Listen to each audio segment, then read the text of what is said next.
क्योंकि आज का टॉपिक है कोरोना का फियर।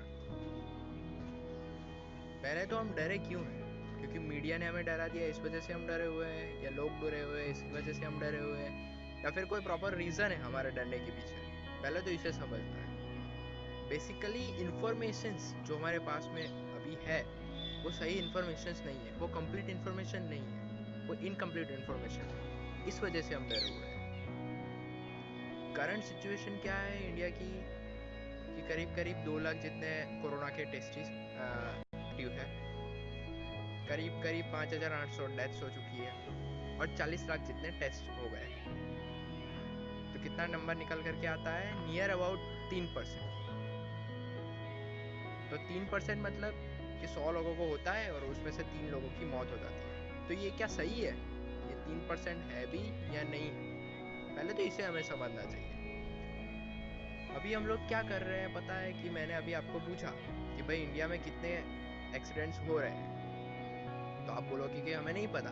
तो मैंने बोला कि आप पता करो कि किस किस कौन से स्टेट में कहाँ कहाँ पे कितने कितने एक्सीडेंट्स हो रहे हैं। तो लेट्स फाइंड इट आउट कि कितने हो रहे हैं। तो आपने क्या किया, 10 अलग अलग जगहों पे 10 सीसीटीवी कैमरास लगा दिए और कैप्चर करना शुरू कर दिया कि हाँ भाई कितने कितने एक्सीडेंट्स हो रहे हैं। तो फिर मैंने आपको 1 महीने बाद पूछा कि हाँ भाई अब बताओ कितने कितने एक्सीडेंट्स हो रहे हैं। तो आपने बताया कि हाँ 10 एक्सीडेंट्स हो रहे हैं। मैंने पूछा कैसे पता चला आपको? तो आप बोलोगे कि हाँ भाई हमने कैप्चर किया है, हमारे पास में प्रूफ है, हमने सीसीटीवी कैमरास लगाए हुए हैं। तो मैं पूछूंगा कि ये 10 ही जगह है जहाँ पे कैमरास लग सकते हैं और लगने चाहिए। एक्चुअल में तो कई ऐसी जगह होगी जहाँ पे ये कैमरास लग सकते हैं और लगने चाहिए, जहाँ से एक्चुअल में हम डिटेक्ट कर सके कि कितने कितने एक्सीडेंट्स एक्चुअल में हो रहे हैं, जो टोटल है वो। तो इसे ढूंढना बहुत ही इंपॉर्टेंट है, क्योंकि अभी हमारा जो डेटा है वो करेक्ट डेटा नहीं है, वो इनकम्प्लीट इन्फॉर्मेशन के बेस पे हम लोग एक्ट कर रहे हैं। तो अभी रियलिटी पे आए, करंट सिचुएशन है, अगर आपको देखना हो कि किस किस कंट्री में कितने कितने केसेस बढ़ रहे हैं, कितने कितने टेस्टिस हो रहे हैं, तो एक वेबसाइट है worldometers.info। उसके ऊपर जा करके आप देख सकते हो कितने कितने केसेस किस किस कंट्रीज में कितने कितने बढ़ रहे हैं डेली बेसिस पे, और कितने कितने टेस्टिस हो रहे हैं। तो टेस्टिस कितने हुए इंडिया में? 40 लाख। अब क्या इंडिया की पॉपुलेशन 40 लाख है? नहीं है। इंडिया की पॉपुलेशन है 130 करोड़। टेस्टिस कितने हुए हैं? 40 lakh, which is not even 1%। क्योंकि 1% भी देखा जाए तो 1 करोड़ 30 लाख होता है। तो ये उससे बहुत ही कम है कि जितने केसेस हमारे यहाँ रोड एक्सीडेंट्स की वजह से डेथ्स होती है। तो एक कैलकुलेशन देखी जाए अगर पूरे साल की इंडिया की, तो रोड एक्सीडेंट की वजह से करीब करीब 1.5 लाख डेथ्स होती है हर साल इंडिया में। तो मतलब आप देखा जाए तो टोटल नंबर ऑफ, अभी हमने निकाला डेटा के बेस पे कि भाई हमारे कोरोना के टेस्टिस कितने एक्टिव है, 2 लाख। उसमें तक डेथ्स कितनी हुई है? 5,800। तो नियर अबाउट परसेंटेज कितने निकल करके आ रही है? Near about 5%। तो अभी ये टेस्टिस समझना क्यों इम्पोर्टेंट है? ये टेस्टिस जो कर रहे हैं उससे हमारे डर का क्या रिलेशन है, क्या कनेक्शन है? पहले तो इसे समझना जरूरी है कि हमें डरना चाहिए इस कोरोना से। किसी भी बीमारी का सॉल्यूशन, फियर मतलब डरने, डर इससे रिलेटेड नहीं है कि उस बीमारी का इलाज है या नहीं है। कितनी डेथ्स हो रही है उसके बेस पे हम इसको डिफाइन कर पाएंगे कि इससे हमें डरना चाहिए या नहीं डरना चाहिए। इंडिया की पॉपुलेशन क्या है? 130 करोड़। तो अगर हम देखा जाए डेटा के बेस पे कि 40 लाख जितने टेस्ट हुए हैं, जिसमें से 2 लाख केसेस निकल करके आए हैं, तो अभी जो 40 लाख की है, तो इसे हम 4 करोड़ कर देंगे तो कितने निकल करके आ जाएंगे? 2 करोड़ 20 लाख, 20 लाख हो जाएंगे। अगर इसी को हमें 40 करोड़ कर दिए होते तो 2 करोड़ हो जाते। अगर सबके सारे 130 करोड़ के कर दिए होते तो कितने हो जाते? कितने हो जाते? 1 करोड़ 30 लाख हो जाते। बराबर है। तो इंडिया की पॉपुलेशन 130 करोड़ है। डेली बेसिस पे कितने हो रहे हैं? 1 लाख। महीने के कितने हुए? 30 लाख। साल के कितने हुए? 3,60,00,000। तो अगर हमें सभी का टेस्ट करना है तो उसे करने में हमें 36 साल लगने वाले हैं। अगर स्पीड हमने डबल भी कर दी तब भी 18 साल लगने वाले हैं। 18 साल तक तो किसी को पता भी नहीं होगा ये जो भी बीमारी है वो कहाँ चली जाएगी। तो जब हमें दिख रहा है सिंपल वे में कि हम इसका सॉल्यूशंस नहीं निकाल पाने वाले, तो हम टेस्टिस क्यों बढ़ाते चले जा रहे हैं? पहले तो इसे समझना चाहिए, इस बीमारी से हम क्यों डरे हुए हैं। ये सिर्फ डर बैठा हुआ है हमारे माइंड के अंदर जिससे हम डर रहे हैं।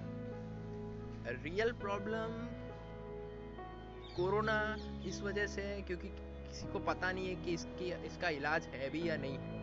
इलाज तो सर्दी जुकाम का भी नहीं है, तो क्या हम उससे डरते हैं? क्यों नहीं डरते?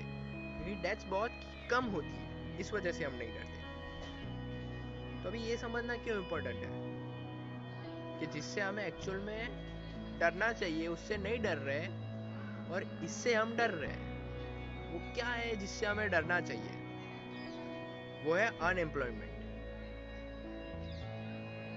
अभी पीछे एक आर्टिकल में एक नंबर निकल करके आया था जिसमें लिखा हुआ था कि 13 करोड़ लोग अनएम्प्लॉयड हो गए हैं। इसका मतलब समझते हैं आप कि 13 करोड़ लोग अनएम्प्लॉयड हो गए हैं।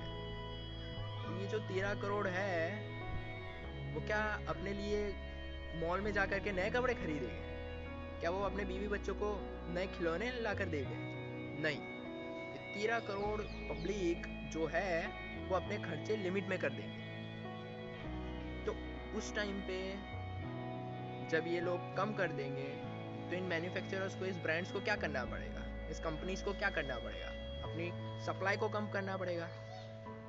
जब उन्होंने सप्लाई को कम किया, ये जो अनएम्प्लॉयमेंट का रेशियो है वो और बढ़ गया। आज जो 13 करोड़ है वो 20 करोड़ हो गया। तो एक्चुअल प्रॉब्लम कोरोना नहीं है, एक्चुअल प्रॉब्लम है अनएम्प्लॉयमेंट। गवर्नमेंट एक क्राइटेरिया नहीं बना सकती क्योंकि जितने भी कोरोना के एक्टिव केस है वो सारे सिम्टोमेटिक नहीं होते। 80% जो केसेस हैं कोरोना के वो असिम्टोमेटिक है, जिसमें कोई सिम्टम्स नहीं दिखते। 20% ये है जिसमें सिम्टम्स दिख रहे हैं। तो गवर्नमेंट क्या एक क्राइटेरिया नहीं बना सकती कि जिसका मेजर केस है, जो क्रिटिकल सिचुएशन में है, उसी का टेस्ट करें, जिससे वो जो मीडिया में आज तक की सबसे बड़ी खबर, सबसे बड़े नंबर वो जो दिख रहा है वो दिखने कम हो जाए और लोगों का डर डर निकल जाए अपने अंदर से और कॉन्फिडेंस कैसे बाहर लेकर के आए। क्योंकि इसका प्रॉब्लम है कि अभी जो मेरे फ्रेंड्स है जो इंडस्ट्रीज में है वो बोल रहे हैं कि लेबर्स ही नहीं है, लेबर सारी अपने गांव चली गई है। तो वो क्या वापस आएंगे जब उनको दिख रहा होगा न्यूज़ में कि केसेस बढ़ रहे हैं? 1 से लाख नहीं आएंगे। तो इसका सॉल्यूशन क्या है कि केसेस बढ़ते हुए नहीं, अब इसका सॉल्यूशन आ रहा है, वो हमें दिखना चाहिए। वो कैसे होगा कि अभी जो टेस्टिस हो रहे हैं दिन के 1 लाख, उसे हमें एक्चुअल में कम करो। माने मैं ऐसा नहीं बोल रहा कि 1 लाख है तो एकदम से 10,000 कर दो, लेकिन लाख से 90,000 कर दो, 80,000 करो, फिर उसके बाद 70,000 कर दो, जिससे वो जो फियर है, जो क्रिटिकल सिचुएशन वाले हैं, उसका रेशियो बहुत ही कम है। तो हम डर क्यों रहे हैं?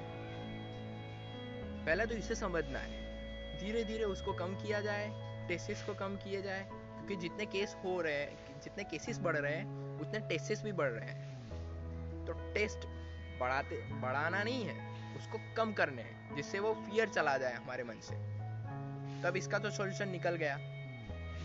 अब जो टाइम है वो हम सबको दिमाग लगाना है कि इस डर को कैसे ये नहीं कि इस डर को कैसे बढ़ाएं, ये दिमाग लगाना है कि इस डर को कैसे खत्म करें या फिर इसका खात्मा बुला दें और लोगों का कॉन्फिडेंस कैसे वापस लेकर के आए, जिससे कि वो लेबर्स वो वापस चली गई है वो वापस आए, एक्चुअल में काम शुरू करें। गवर्नमेंट ने तो बोल दिया कि इंडस्ट्रियल वर्क्स अलाउड है, तो ये बोल देने से क्या वो एक्चुअल में काम शुरू हो जाएगा? नहीं होगा। ऑन पेपर तो काम शुरू हो गया है, लेकिन एक्चुअल में जब ये सब दिखेगा और मीडिया में कि हाँ भाई इसका सॉल्यूशन आ रहा है, टेस्ट कम हो रहे हैं, लेबर सारी जो वापस गई है गांव में वो वापस आएंगी, एक्चुअल में लोगों का काम शुरू होगा, लोगों का काम शुरू होगा, इकोनॉमी शुरू होगी, इकोनॉमी शुरू होगी तो डिमांड्स बढ़ेगी, तो वो जो रेशियो था अनएम्प्लॉयमेंट का वैसे ही हो जाएगा जितना वो था, तो डिमांड्स बढ़ेगी और वैकेंसीज होगी, जिससे कि एक्चुअल में हमारा ग्रोथ होगा। पर ये जो एक्चुअल प्रॉब्लम है, क्योंकि ये कोरोना जितना नहीं मारने वाला उतना ये डर मारने वाला है असलियत में। तो इस डर का खात्मा बुलाने के लिए क्या करना पड़ेगा, इसको नॉर्मली लो। हाँ ठीक है, सेफ्टी मेजर्स ज़रूरी है, सोशल डिस्टेंसिंग रखो, हैंड सैनिटाइजर्स और वो सब इक्विपमेंट्स का यूज़ करो, पर इतना डरने का ज़रूरत नहीं है जितने आप डर गए हो। तो मेरी यही आपसे गुजारिश है कि आप डरिए मत, सतर्क रहे और जितने भी प्रिकॉशंस हैं वो सेफ्टी मेजर्स का आप ध्यान रखें और इसी तरह से मुझे सुनते रहिए। अगर आपको ये वीडियो मेरा पसंद आया हो तो please like, share and comment on the be unique Parmar Divyesh. Wish you all the very best, thank you so much.